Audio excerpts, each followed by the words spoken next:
The function f is defined by f of x equals to 2 times absolute value of x over k positive 15 where k is less than 0. What is the product of f of 5k and f of 12k?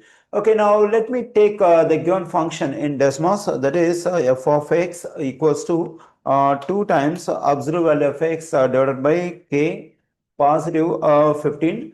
Now let me click on k to get the slider to adjust the values for k. Here k equals to 1. That's not possible because the question says k is less than 0. That is k can take any negative value. Okay, now let's take some negative value for k over here. Here I have taken negative 4.4 as value for k.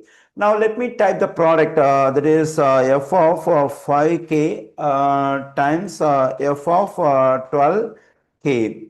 Here I got the product of f of 5k and f of 12k, that is negative 45.